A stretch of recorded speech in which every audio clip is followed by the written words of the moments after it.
Vamos continuar. Tínhamos ficado na introdução da ideologia alemã e vamos continuar com a análise crítica desse texto. Então, a primeira ideia que devemos ter presente para nos orientarmos na argumentação é esta.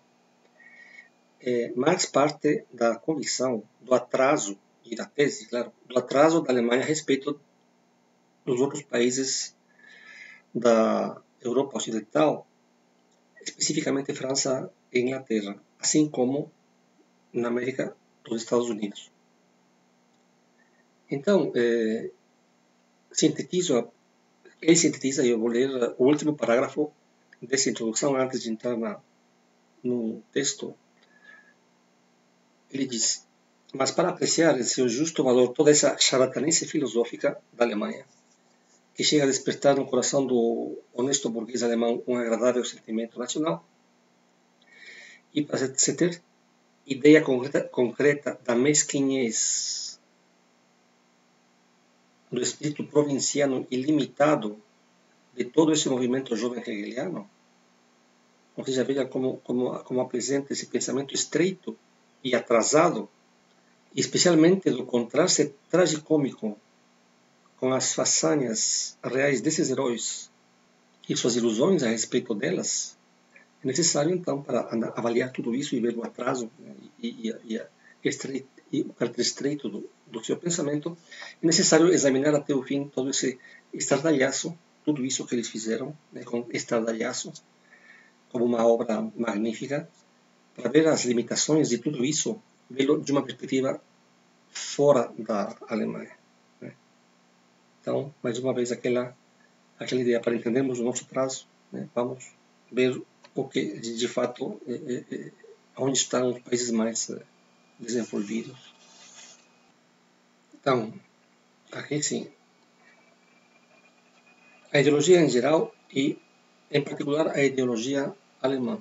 Então, vejamos este primeiro parágrafo que foi objeto de algumas perguntas. Dizem Marx e Engels, mesmo em seus mais recentes esforços, a crítica alemã não deixou o terreno da filosofia. Por que isso é uma crítica? Porque então ficou encerrada no pensamento puro. A filosofia então ficou afastada da realidade concreta, histórica, social e, obviamente, econômica. Longe de examinar suas bases filosóficas gerais, todas as questões, sem exceção, que ela formulou para si mesma, filosofia, brotaram do solo de um sistema filosófico, que é o sistema de Hegel. Então ela foi alimentada, essa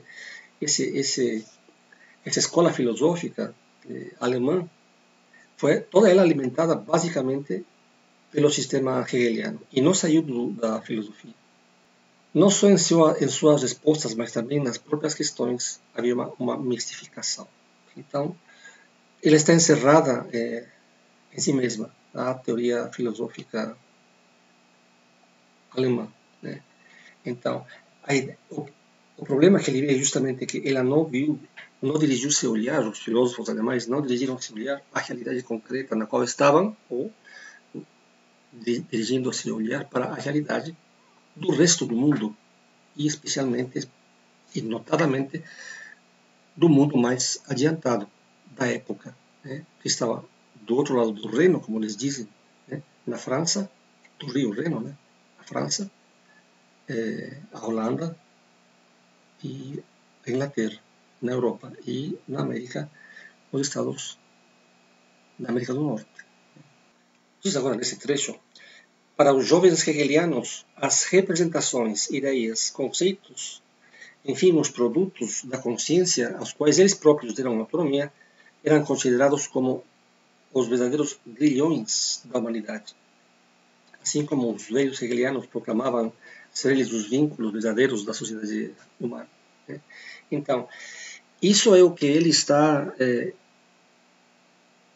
o que eles dois, né, Marx e Engels, estão querendo mostrar, que a análise está reduzida ao âmbito eidético, ao âmbito conceitual, né, que não sai do mundo das ideias, né, por um lado. E por outro, está a afirmação que torna tudo isso uma ideologia, parte da convicção de que essas ideias são as que vão determinar a realidade, ou que o atraso da realidade, os problemas reais, vamos supor que seja o atraso real, concreto, social, é fruto de um atraso mental, de um atraso teórico, de um atraso eidético. E que a revolução para passar a um novo estado social, político, ou a uma nova realidade concreta, deveria se dar pela revolução apenas nas ideias. Houve uma pergunta sobre, mas as ideias não são importantes e elas não jogam um papel decisivo nas revoluções? Perguntou a estudante Lila. Sim, só que elas têm que chegar a tomar um papel importante uma vez que se tome consciência da realidade, mas não é por mudanças teóricas que isso acontece. As pessoas são levadas a trocar suas ideias a partir das novas situações que elas enfrentam, né? Eu disse, por exemplo, o caso do patriarcado, a ideia de que as mulheres não podem sair de casa e os homens são os que devem dar conta de tudo, que devem prover o lar e a família, né? E a mulher é proibida de sair de casa e se limitar a tarefas domésticas. Isso foi detonado por uma crise econômica mundial. E depois pela Segunda Guerra Mundial, quando os homens tiveram que ir para a guerra e as mulheres tinham que ocupar as fábricas. Então aí se viu que a mulher podia fazer exatamente o mesmo trabalho que o homem, com a mesma qualidade e, em alguns casos, pela natureza feminina, pelas particularidades da natureza feminina, melhor ainda. Inclusive no próprio serviço militar e no combate, por uma característica própria das mulheres, os russos, na União Soviética, ou melhor, a União Soviética, né, porque a Rússia fazia parte da União Soviética, na Segunda Guerra Mundial, recrutaram as mulheres como franco-atiradoras. Havia mais franco-atiradoras mulheres do que homens, porque parece que as mulheres podiam se concentrar melhor e ter um pulso melhor e afinar melhor a pontaria pela sua natureza um pouco mais serena que a do homem, e elas foram, de fato, as que mantiveram recordes de matar inimigos alemães a 500, 600, 800 metros, como franco-atiradoras, né, especializadas, né. Então, só quando há uma mudança na realidade, ela mostra que devemos trocar nossas ideias e dizer, bom, realmente estávamos enganados, né? Estamos precisando, então, de mudar nossas concepções sobre as relações humanas, por exemplo, ou sobre o papel que se atribuiu tradicionalmente à mulher. E a mulher foi ganhando espaço, né, com muita dificuldade, justamente em virtude das crises sociais, das mudanças sociais, das guerras, né, e da necessidade social de a mulher entrar na força de trabalho, né? E em muitos casos de igual para igual, em alguns casos específicos em melhores condições que os próprios homens. Então, os verdadeiros grilhões da humanidade não são as ideias que nos prendem, são as relações sociais que nos prendem, são as relações sociais que nos limitam. E são elas que devem ser transformadas, inclusive contra a própria vontade das pessoas, e no caso dos homens, né, falando no gênero masculino, que controlavam o poder, mesmo contra a sua vontade, para que a mulher ocupe espaço na sociedade cada vez maior, um espaço cada vez maior, nas universidades, na força de trabalho, e nas atividades tradicionalmente destinadas ou pensadas ou imaginadas como exclusivamente masculinas. Então, esta é uma crítica a essa concepção de dizer, e daí ideológica.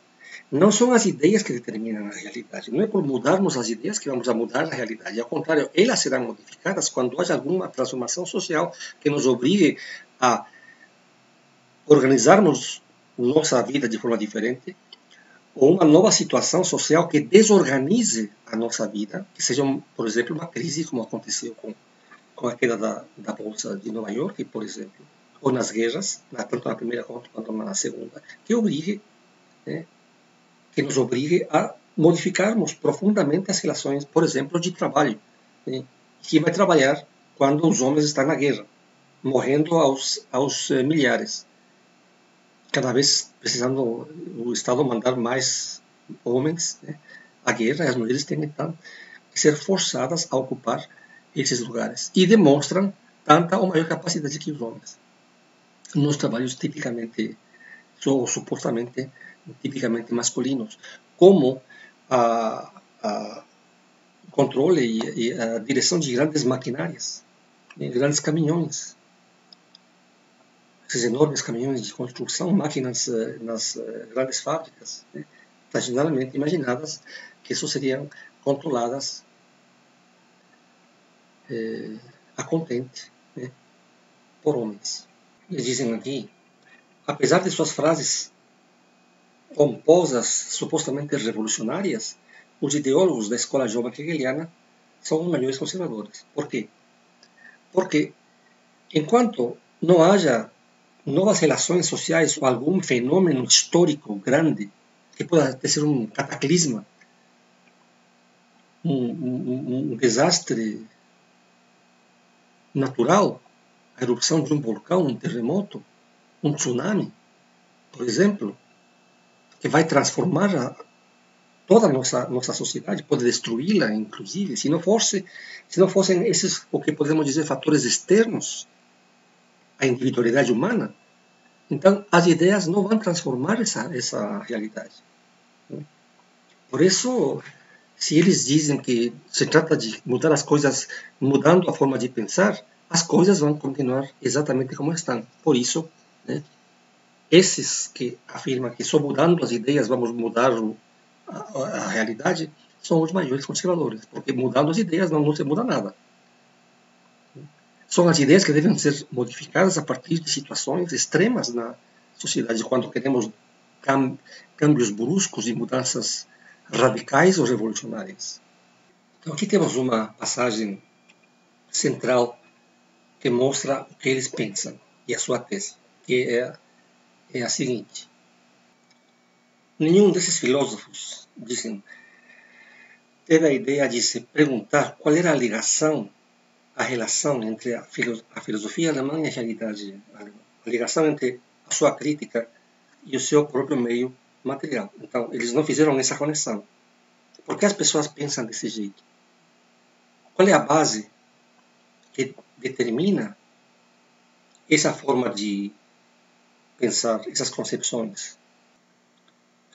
As ideias independentistas na América Hispânica não apareceram nem surgiram na cabeça dos chamados libertadores revolucionários. Simón Bolívar, em tudo que é Colômbia, Venezuela, Panamá, Equador, Bolívia, em San Martín, que foi de Buenos Aires até Lima, O'Higgins, no Chile.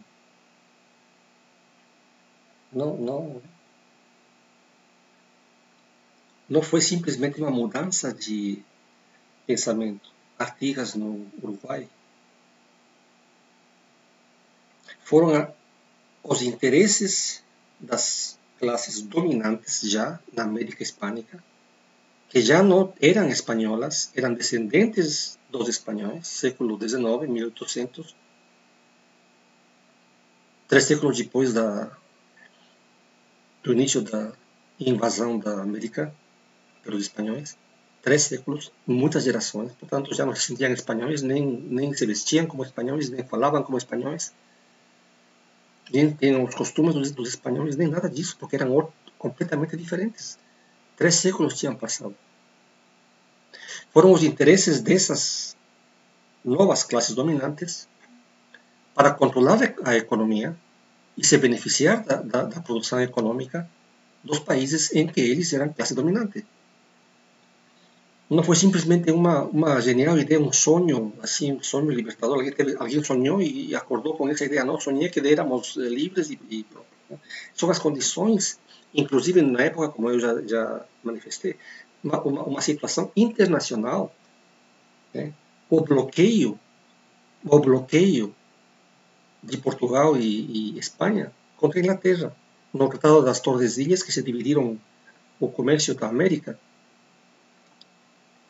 E os países conquistados ou controlados, os territórios controlados por Portugal só podiam comercializar com Portugal, e os territórios da Espanha só por meio da Espanha. E era a Espanha que eventualmente daí fazia os negócios com a Inglaterra ou com qualquer outro país que quisesse se beneficiar dos produtos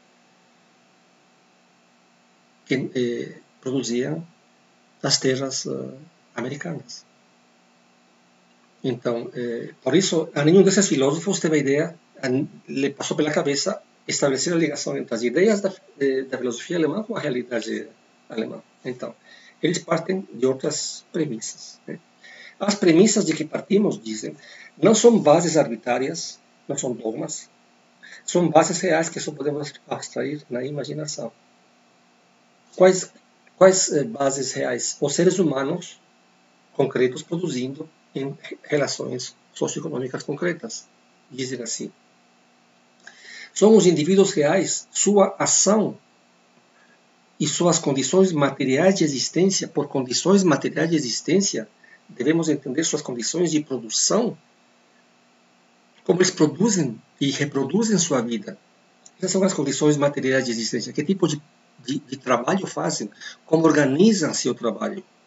Porque as sociedades, historicamente, como nós sabemos, organizaram a produção social de muitas maneiras. Então, essa forma de organizar a sociedade vai determinar como se pense essa sociedade e como os membros dessa comunidade pensem.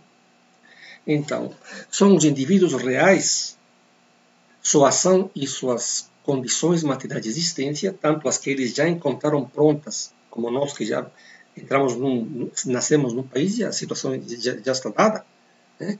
Como aquelas engendradas pela sua própria ação, quando, a partir dos novos desenvolvimentos sociais, as coisas vão mudando.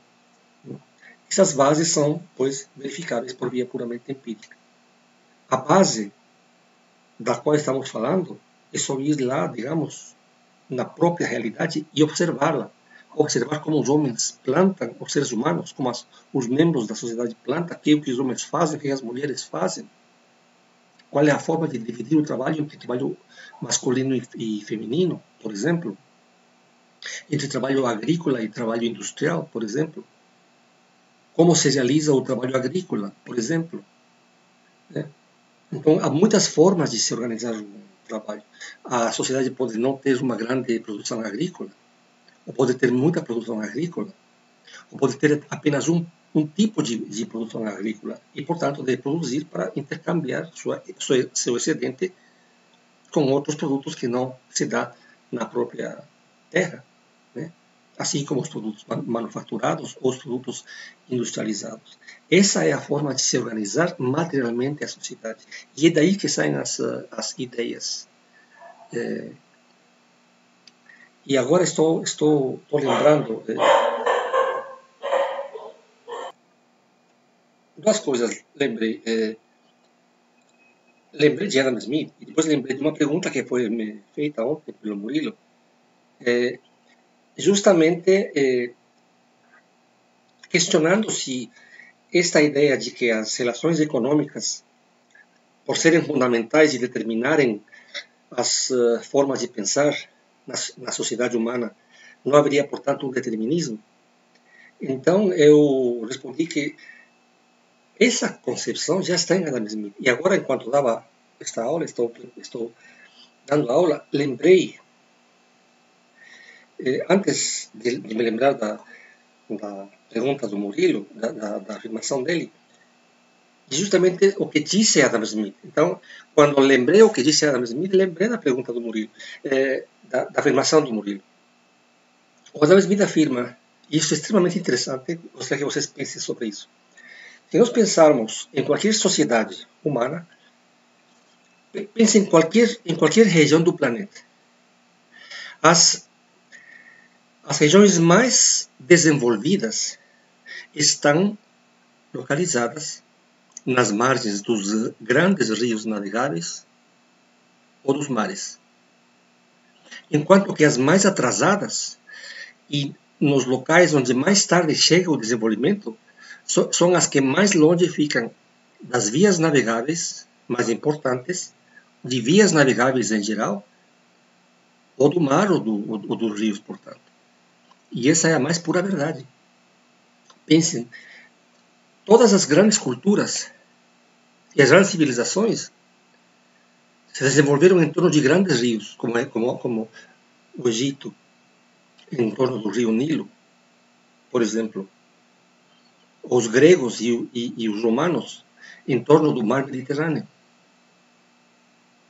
E já na Europa continental, ocidental, na Europa, uma vez desenvolvida a época medieval, já no auge, digamos, da época medieval, as grandes cidades acompanhavam o Reno, por exemplo. Então, não há grande civilização que não esteja perto de uma grande via navegável ou do mar. Então, percebam, porque o desenvolvimento do comércio, que gera desenvolvimento na manufatura e, portanto, tecnológico e finalmente industrial, está naquelas cidades e naqueles locais e naquelas regiões. E é ali onde se fazem descobertas, descobrimentos, invenções tecnológicas, portanto, avanço. E só de muito tempo depois, esse avanço chega no chamado interior. Isto vale para todos os países. Para todos os países. E, ou seja, quero dizer, isso vale para as grandes civilizações e para as grandes culturas. Então, se Marx mantém essa ideia, também não é tirada da sua cabeça. É pela influência da leitura de autores como Adam Smith, que publicou A Riqueza das Nações em 1776. 1776. Estamos aqui em 1845. Bem, então, essa é a ideia que temos aqui. Ou seja, são as condições materiais socioeconômicas que determinam as formas de pensamento das pessoas e das sociedades, e não ao contrário. Então, se para desenvolvermos a sociedade, não é pelo desenvolvimento das ideias, elas serão uma consequência disso. Agora, como disse a Lioula sobre situações revolucionárias, se não tem que chegar à ideia, claro que chegam e devem chegar ao âmbito mental e às ideias, o desejo da revolução. Mas, por exemplo, em que situações?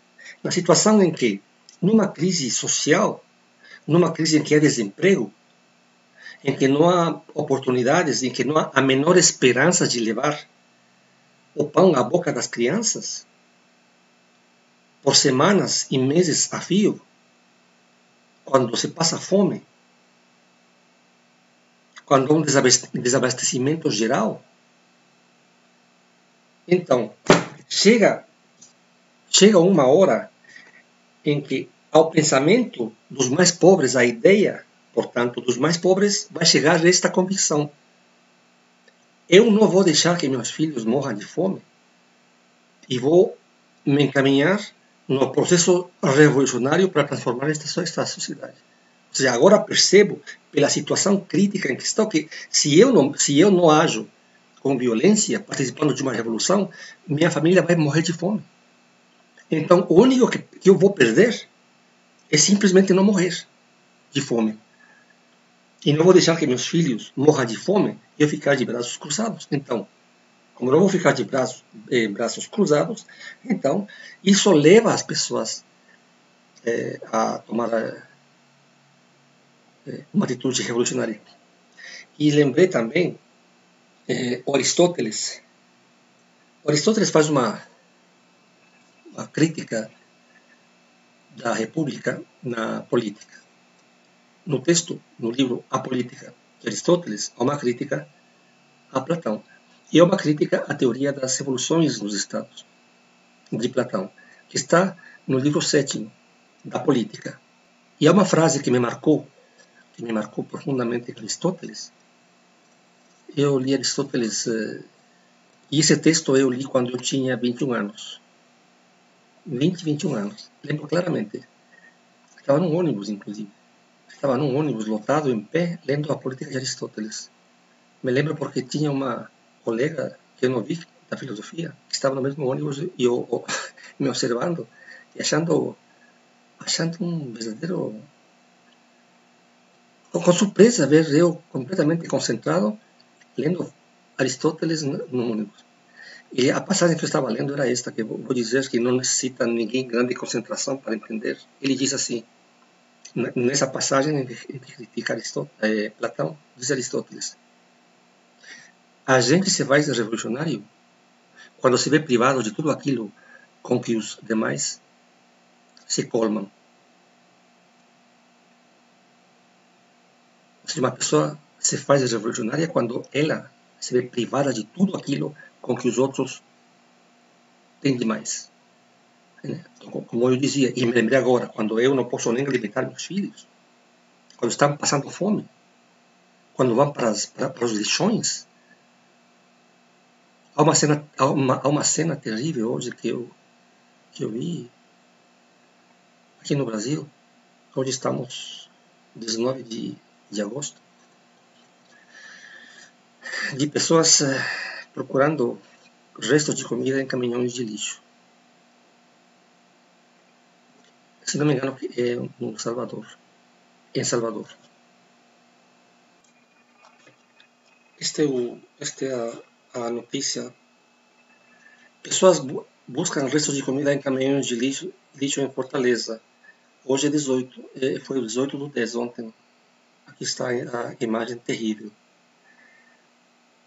Essa é uma imagem terrível.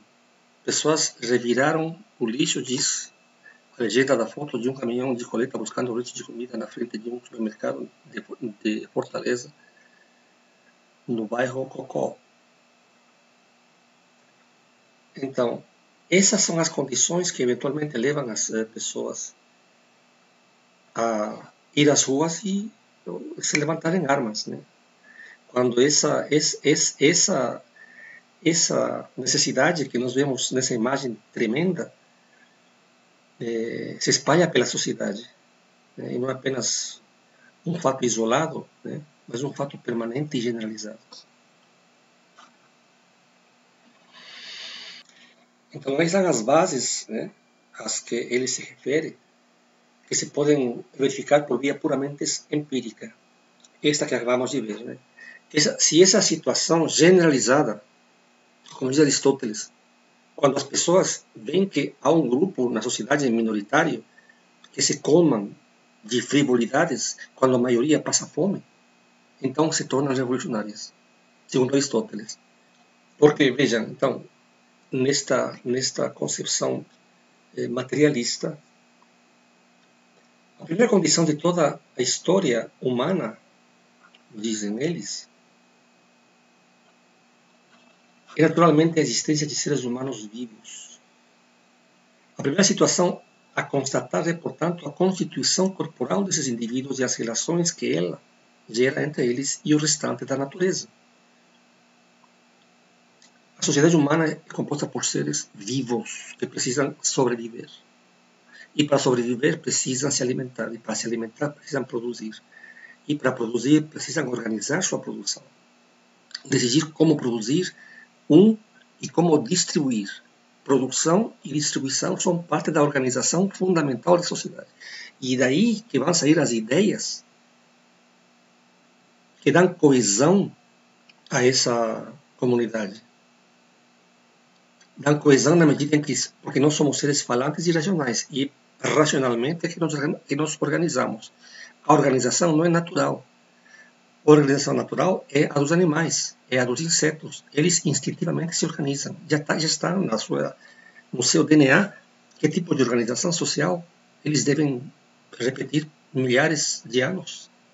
Mas nós não. Nós somos seres racionais, isso nos distingue dos animais, e, portanto, podemos decidir racionalmente como organizar nossa produção a partir da observação da situação em que estamos. E que a situação não depende de nós imaginarmos isto ou aquilo, mas nós devemos aceitar as condições e ver quais são os melhores meios para resolver nossos problemas de sobrevivência. E decidir, então, quem faz o quê, como faz o quê, e como se distribui depois o que se produz a partir dessa organização específica, né, em cada caso. Não podemos, diz naturalmente, fazer aqui um estudo mais profundo da própria constituição física do homem, nem das condições naturais que os homens encontraram já prontas, né? Toda a historiografia, dizem Marx e Engels, deve partir dessas bases naturais e de sua transformação pela ação dos homens no curso da história. Obviamente, transformação pela ação dos homens. Nós, seres humanos, transformamos a natureza. Desde que somos seres humanos, nós há um impacto na natureza pela ação humana. Então, a transformação que fazemos da natureza vai determinar que, frente às novas condições, nós devamos decidir fazer coisas que, por exemplo, é o que se faz desde que o ser humano é ser humano. Desde que existem, por exemplo, para citar um caso, comunidades nômades. Os nômades recolhedores de frutos, sim, não iam andando sem parar, eles se instalavam numa região, recolhiam os frutos, e uma vez que eles acabavam, porque eles não duram para sempre, uma vez que eles acabavam com os frutos, então tinham que sair, abandonar esse lugar e ir para outro lugar. Eles ofereciam frutos que ainda não eram, né? Então, a migração é uma necessidade fruto da própria natureza, fruto, entre outras coisas, do clima, fruto, entre outras coisas, do fato de os animais também fazerem a mesma coisa. No Serengeti, por exemplo, na África, nas savanas, nas planícies do Serengeti, estão os gnuns e as zebras e os antílopes em geral, que vão pastando, mas chega um momento que eles simplesmente acabam com a possibilidade de se alimentar. E o que eles fazem? Eles migram para regiões em que ainda estão verdes, ou que o pasto está crescendo, o pasto naturalmente. Bem, se por um lado havia recoletores de frutos, havia também caçadores. E os caçadores acompanhavam as migrações dos animais. Então, eles se têm que adaptar, o ser humano tem que agir conforme as determinações da natureza. Eles não podiam dizer, não, agora eu acho que é melhor virarmos sedentários, porque ser sedentário é melhor do que ser nômade. Não é assim. Por quê? Porque se não sabem agricultura, não conhecem a agricultura, como que vão ficar no mesmo local onde já arrasaram com toda a produção de frutos silvestres, né, naturalmente dados a eles? Uma vez que terminam com isso e os animais migraram, não lhes queda outro remédio do que acompanhar os animais o que a história conta, né? Então, toda a historiografia deve partir dessas bases naturais e de sua transformação pela ação dos homens no curso da história. Então, os seres humanos vão acompanhando as migrações dos animais, vão acompanhando o clima, eles vão aprendendo através de centenas de milhares de anos onde estão os frutos que vai precisar pela mudança das estações. Como nós sabemos aqui, por exemplo, né? Sabemos que e as pessoas sabem, num determinado momento, que podem ir para o mato para pegar caju silvestre, por exemplo. E nós sabemos aqui estou falando em Goiás, né? Goiás, muitas pessoas fazem isso. Então, uma pessoa que trabalha aqui em casa, ela sai com um namorado num dia determinado e aparece com caju para nós. Esses dias aparece com mangas silvestres, mangas que se dão naturalmente. Então ela e outras pessoas vão pegar as mangas e trazem, né, para o consumo delas e de outras pessoas também. Há mangueiras aqui em Goiás que soltam seus frutos e a rua fica amarela. Literalmente, quem viveu em Goiás sabe, fica amarela de tanta manga. Não tem tanta gente como para levar para casa de tanta manga que há, né? Então é mais ou menos assim. Nós devemos reagir às condições naturais, acompanhá-las, né, quando há excedente e assim também quando há falta. Bem, continuando. Marx e Engels. Pode-se distinguir os seres humanos dos animais pela consciência, pela religião e por tudo o que se queira. Mas eles, seres humanos próprios, começam a se distinguir dos animais logo que começam a produzir seus meios de existência, o que os animais não fazem. Pois como diz Locke, e eu concordo, o Rousseau também, Rousseau diz, se não me engano, os animais até certo ponto organizam suas ideias, os animais. E eu cheguei a essa conclusão também, porque sou admirador da vida animal, e eles não há como não concordar com que eles planejam, né? Eles instintivamente sabem onde se situar e como caçar, por exemplo, né? Então há uma atividade mental básica, mas há. Então, só que eles não se organizam para produzir seus meios de existência como nós seres humanos. E esse passo à frente, dizem eles, é a própria consequência de sua organização corporal.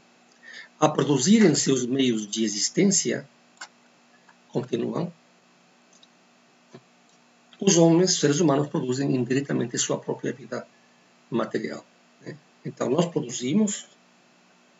reproduzimos nossos meios de existência ao organizarmos a nossa produção o trabalho comunitário de determinada forma, e evidentemente isso condiciona a que nós continuemos reagindo ante essa forma de organizar-nos de determinadas formas. Então nós precisamos, como seres humanos, produzir e reproduzir nossas condições de sobrevivência. Produzir nossos meios de existência e reproduzir as condições para podermos produzir. Então, nós precisamos primeiro produzir, mas também reproduzir as condições que permitem esse tipo de produção, né? Então, dizem Marx e Engels aqui, estou passando, aí não dá para aqui, na parte marcada.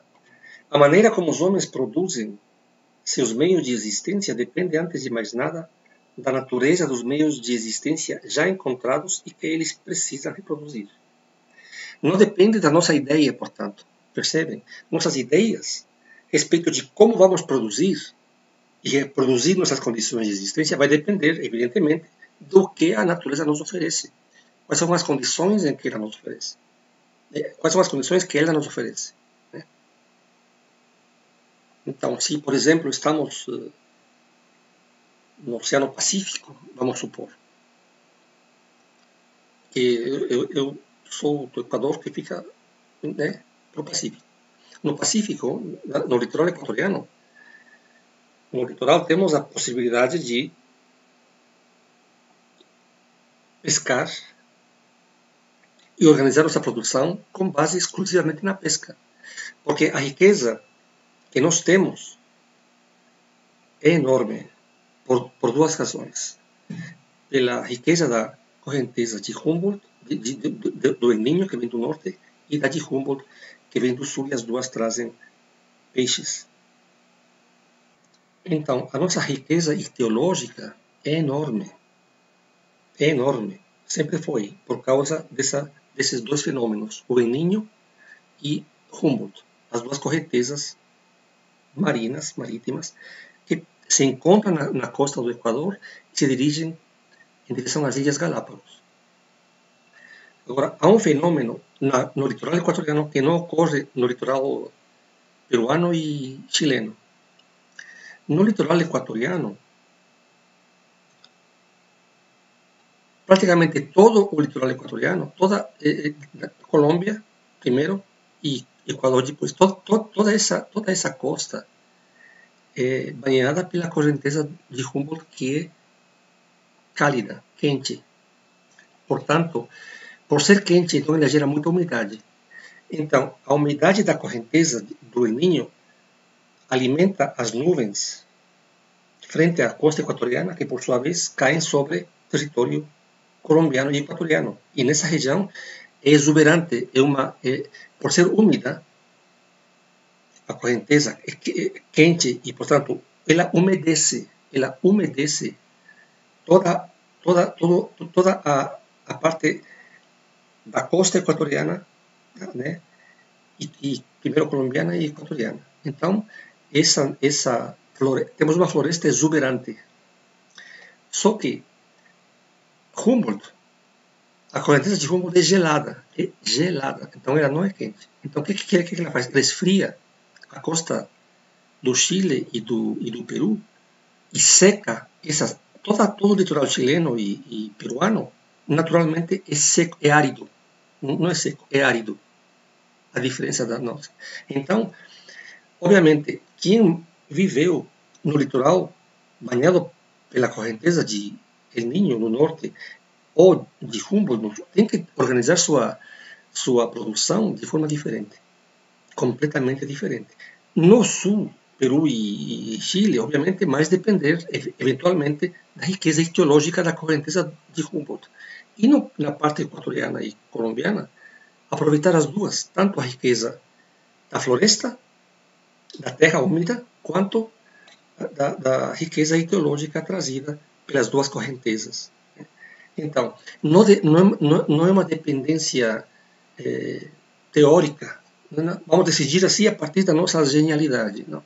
Nós temos que nos adaptar, temos que ver quais são as condições que encontramos e, a partir disso, organizamos nossa produção. Né? Então, por isso posso repetir essa parte. A maneira como os seres humanos produzem seus meios de existência e sobrevivência, ou seja, depende, antes de mais nada, da natureza dos meios de existência já encontrados e que eles precisam reproduzir. Ou seja, qual é o ambiente geográfico que eles encontram? É seco, é úmido, permite diversificar o trabalho em trabalho agrícola e, por exemplo, pesca, entre trabalho agrícola, caça e pesca ou não. Isso vai depender, em cada caso, da região em que estivermos. Né? Então, não são as ideias. Vamos agora, decidirmos que não queremos ser mais pescadores e vamos ser agricultores. Mas como naquela parte que eu mostrei entre Chile e Peru, completamente desértica, não se pode tomar essa decisão. Não se pode tomar essa decisão. A primeira vez que eu viajei para o Peru, do Equador, eu viajei por terra. Aliás, vim para o Brasil no ano 83. Atravessei Peru, Bolívia, entrei por Corumbá, Cuiabá, Goiânia. Aí em Corumbá, peguei um avião e vim para Corumbá, Cuiabá, Goiânia. De avião, mas até lá fui de ônibus. Quando eu atravessava Peru de ônibus, eu fiquei pasmo, porque eu desci de ônibus também, de Quito para o sul do Equador, em fronteira com o Peru, de ônibus, e eu só via verde, como vocês viram naquele mapa. Só verde, para onde eu olhava era verde. E quando eu passei para o Peru e continuei viajando, só via areia, só via deserto, só via árido. Só. Isso me chamou poderosamente a atenção. A mesma coisa até chegar a La Paz, e claro, de La Paz até Santa Cruz de la Sierra, e para o Brasil já é evidentemente outra realidade geográfica completamente diferente e volta a ser verde. Eu tomei o famoso trem da morte em Santa Cruz de la Sierra, e era uma cena bastante interessante num trem que viajava a no máximo 60 km por hora, num calor que deve ter sido próximo aos 40 graus. Foram 24 horas de viagem. E claro, quando cheguei ao Brasil, foi uma surpresa. A minha impressão do Brasil foi Corumbá. Fiquei fascinado com Corumbá. E depois, claro, cheguei ao Brasil. Então, quando os seres humanos, como eu, no caso, nos aventuramos para outros territórios, vamos imaginar nossos ancestrais se aventurando a outros territórios, porque os deles já não davam mais conta de abastecer a comunidade, se topavam com novas situações das quais deviam se adaptar. Encontravam umas condições já dadas e a essas deviam se adaptar e organizar sua produção com base e essa decisão é uma decisão social, comunitária e determina tarefas. Portanto, determina que determinadas pessoas e certo tipo de pessoas façam certas coisas. Então, determina papéis sociais de produção.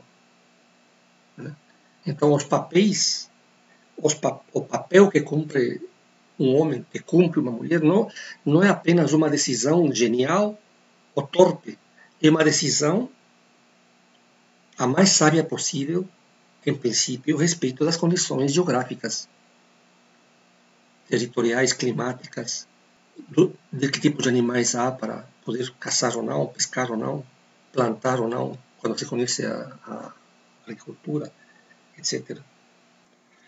A continuação eles dizem, vou baixar um pouco, subir a imagem, ele diz, não se deve considerar esse modo de produção sobre esse único aspecto de vista, ponto de vista, ou seja, enquanto mera reprodução da existência física dos indivíduos. Né? Não é apenas reprodução da existência física dos indivíduos.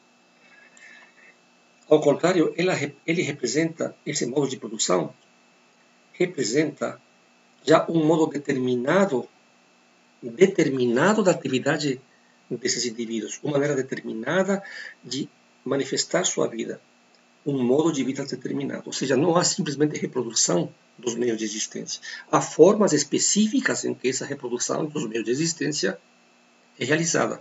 Dependerá das condições objetivas que os seres humanos encontram. Você deve considerar esse modo de produção sobre o único aspecto da reprodução da sua existência.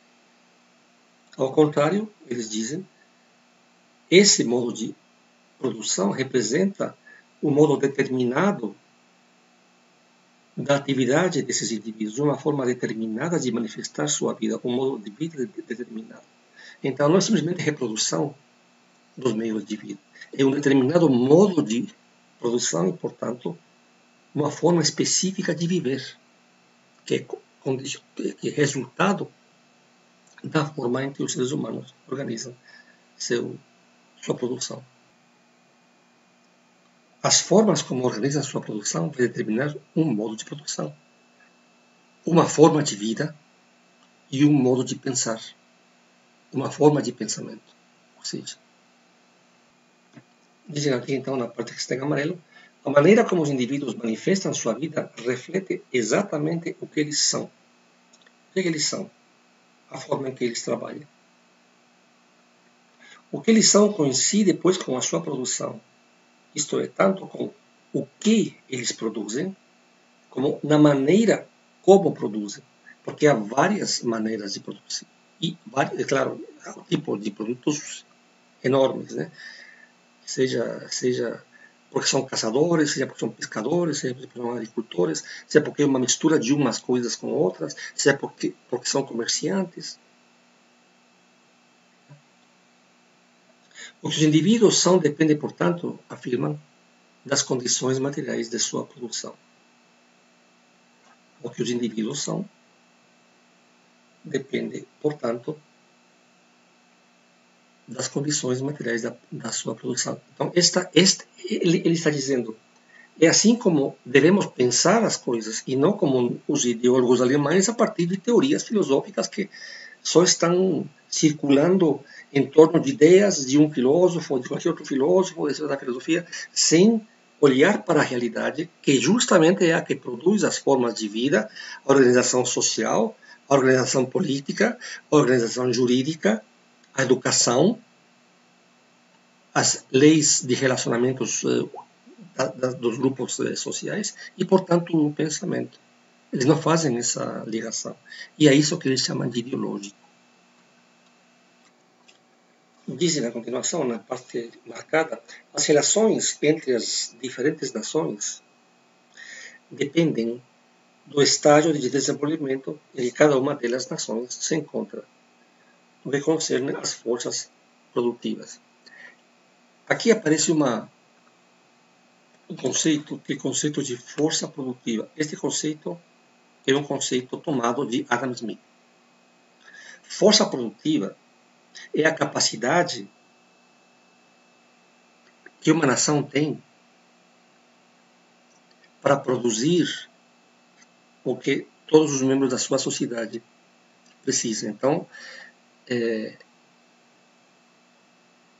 se fala das condições do desenvolvimento das forças produtivas. O grau de desenvolvimento das forças produtivas significa o que significa qual o grau de evolução da organização social interna da produção da nação que permita ou abastecer, satisfazer as necessidades dessa população, não satisfazê-la ou excedê-la. Quando há um excedente, então, segundo Adam Smith, a nação progride e pode ela entrar em comércio com outras nações. Se ele satisfaz as necessidades internas, ela está como que parada e está em declínio quando ela não consegue. A população cresce muito mais do que as condições produtivas. Então há problemas sociais, né? Mas vejam, isto já é Adam Smith. Então aqui estamos percebendo, deixou de pensar os filósofos e já está incorporando no seu pensamento Marx, porque sem dúvida isto deve ser mais escrito por Marx do que por Engels, apesar de que Engels também se enfia em questões econômicas, mas é mais Marx está introduzindo os conceitos que ele já está lendo em Adam Smith e na riqueza das nações. Aliás, o que ele já fez nos manuscritos econômico-filosóficos, que são do ano anterior, ele já fez isso. Nós não lemos isso porque este curso é sobre filosofia da história e não economia política. Mas no ano anterior, ele acaba de escrever, Marx, um texto, os manuscritos econômico-filosóficos, em que ele faz uma série de análises de Adam Smith e David Ricardo e de Say, entre outros. Então, vejam, as relações entre as nações dependem do desenvolvimento das suas forças produtivas. Então, mas ele aí acrescenta o que está em Adam Smith também, a divisão do trabalho. O desenvolvimento, segundo Adam Smith, o desenvolvimento das forças produtivas, ou seja, o desenvolvimento da capacidade de uma nação de produzir, vai depender da extensão da divisão do trabalho ao interno dessa comunidade. Quanto maior é a divisão do trabalho, maior é a evolução ou desenvolvimento das suas forças produtivas, porque quanto mais intensa é a divisão do trabalho, se produz mais e melhor em menos tempo. E isto é Adam Smith, de quem Marx aprende. Então ele está simplesmente aqui, eu faço notar a vocês, já está incorporando o discurso de Adam Smith. Está fazendo próprio o que ele leu em Adam Smith. Porque o grau de desenvolvimento das forças produtivas, ou seja, da capacidade de uma nação produzir, depende da extensão da divisão social do trabalho. E ele diz a continuação algo que, esse princípio é universalmente reconhecido. Em outras palavras, está dizendo, isso está no pai da economia política, que é admirado por todo mundo agora, que é a ciência econômica, de Adam Smith, que publicou esse texto em, repito, 1776, 1776. Estamos aqui em 1845. Então, entretanto, ele diz não só as relações entre uma nação e outra, mas também toda a estrutura interna de cada nação depende do nível de desenvolvimento da sua produção, claro. O que acabou de dizer está justamente dependendo disso, ao interno, porque não há produção que não esteja dentro do Estado.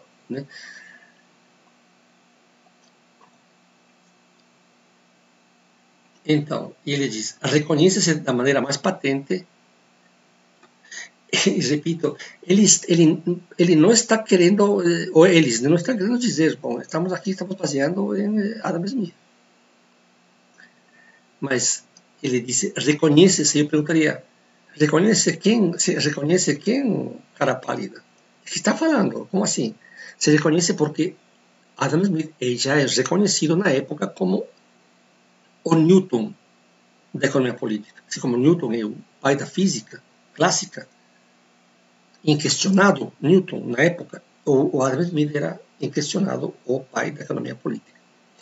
Então, por isso que se reconhece de maneira mais patente o grau de desenvolvimento alcançado pelas forças produtivas de uma nação, porque, pelo que acabei de dizer, pelo grau de desenvolvimento alcançado pela divisão do trabalho.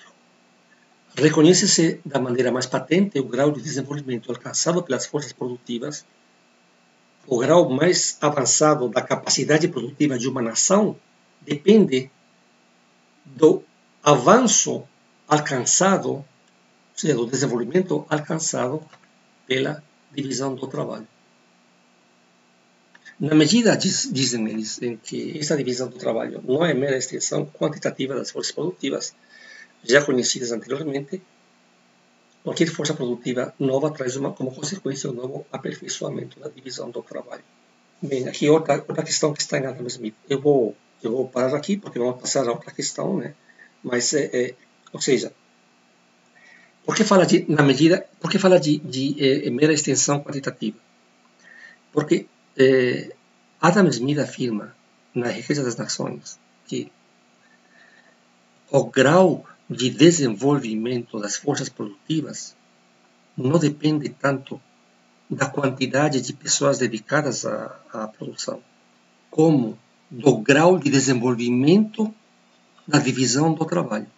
Porque quanto maior o desenvolvimento da divisão do trabalho, maior a capacidade produtiva. Porque é óbvio que qualquer coisa feita, vamos supor, um objeto, vamos por este controle remoto.